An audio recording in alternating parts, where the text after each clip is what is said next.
Hello, video time. I am now in Belgrade, Serbia, and it's the second day I'm here. Tomorrow is my metoidioplasty surgery. We came yesterday around noon, and I actually had my consultation with Dr. Miro and Dr. Gradimir and Dr. Martha yesterday, uh, and I just feel really comfortable. I think they are, you know, very great doctors, and they just made me feel like, very welcome, and, explained everything to me and asked me all those, doctor questions. And um, I have this, feeling that it's a good team, and I'm really excited about tomorrow. So I just wanted to explain some, details about my surgery. As I said in another video, I'm not having the urethral lengthening, but Dr. Miro explained to me that it's actually better for me if he actually puts a tube inside my penis anyway. So even though he's not going to connect that tube to my urethra, so I'll still pee from, from a place at the bottom of my penis. It's still gonna have it, so that if at some point in the future I'm going to I'm going to need it, he can easily connect it. So I'm not going to need it because I still have my kidney disease, and I still want the opening there so that it's easy access for whatever surgeon needs to go in and, either remove a kidney stone, or if at some point I need a kidney transplant, I need a, good connection. But it's interesting that he is going to make it anyway. And he said it was also because of girth, not just because, that it's easy to hook up later, but because it'll give me more girth. So, I was like, okay, this is what you want to do, just do it. My general attitude towards this is that he is the expert. He has done this hundreds of times, and he knows what he's doing, and I don't know as much as he does. So he just, I just said to him, you make the decision, you make the call. Also, he showed me the different prostheses for the testicles, and he said that I might, he has a small and a medium, and one that's a little bit bigger than the medium. He said I might get the third kind or the medium. He wasn't sure, and I just said, do whatever you need to do. He said that every patient is different and every anatomy is different. So what works for one patient is not necessarily going to work for another patient. So he makes a lot of choices, depending on the patient at hand, and the surgery is not the same for everybody. So and I thought that was really comforting to know that he, he doesn't do the same thing for everybody. He looks at what he has to work with, and then he makes a decision. He also examined me, and the examination did not include penetration. I was a little bit worried about that because, I find that very uncomfortable, but it was fine, no penetration. He, examined the area around, and, grabbed a hold and sort of manipulated stuff, and it was a little bit uncomfortable, but not too much. And he said that if after the surgery, if I continue pumping, I might get like 5 or 6 centimeters, which is the median, which I'm really, really happy with, because I thought I was small, or on the smaller side. But I know that the median of all his surgeries from his published articles is 5.7 centimeters. And if I can just, be in there, then, of course it's still small regardless, even if I had like, 7 centimeters or whatever. It's small no matter what, but it's nice of me to know that I am not smaller than other trans guys, because I had this idea that I probably was.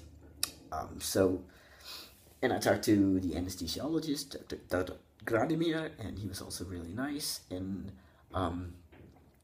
there was just a bunch of questions about medication and stuff they have to ask.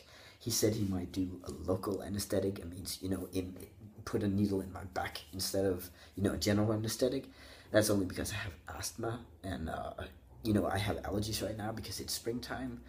And he said, it might, it might be a better choice. And he said I would be asleep anyway, so it wouldn't matter. And, obviously, on that too, I'm going to leave it up to him. The guy that picked me up from the airport with Dr. Leo, and he's like, it seems like he's the lowest on the totem pole, in the hierarchy of doctors at the, in this group. And so he picked me up from the airport, he drove me to the apartment, and then he picked me up from the apartment, drove me to the hospital. So he was sort of a driver, but I mean, even it's a little bit weird that it's a doctor that's a driver because it seems like, such a menial job. But it was actually really practical because I got a chance to get to know him and just talk and ask a bunch of questions. And it's funny because the way he talks about Dr. Miro is kind of like the way I used to talk about my professor when I was in grad school.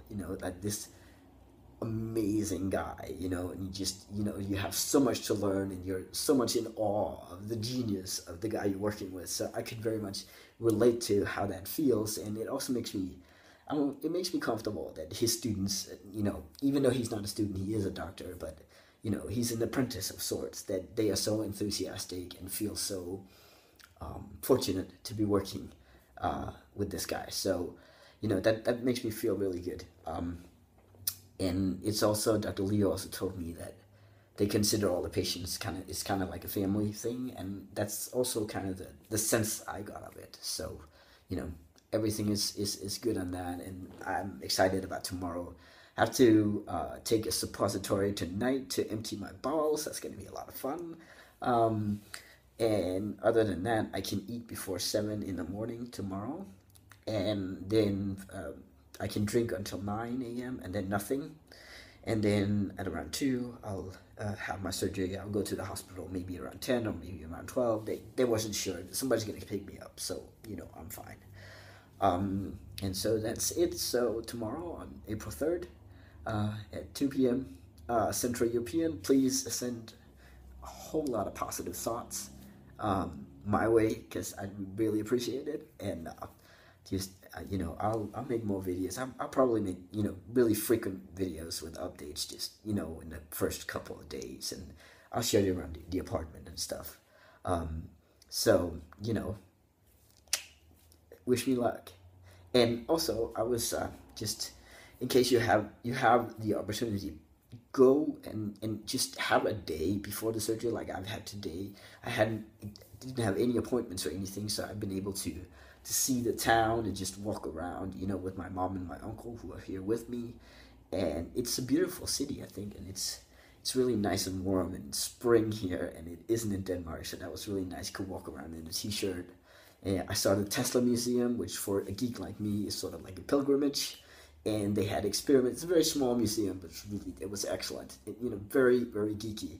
And so I recommend, if you're a science geek, you have to go to the Tesla Museum. And we saw a bunch of churches, and we went down and saw the fortress and down the huge main shopping area. And I think my mom and my uncles can have a great time here on vacation while I'm at home sick. So, it would be, I think it's a great place to bring your relatives, and, you shouldn't worry about them not having anything to do. So the food is amazing to me because I'm like a meat eater kind of guy, and, meat and potatoes, that's me, and they have lots of stuff here. It's more like German or Austrian food, and not so much about like Mediterranean food, and that's the kind of food I like. So I'm really, that's all good. So yeah, that's it for this update, and wish me luck, and I'll see you on the other side.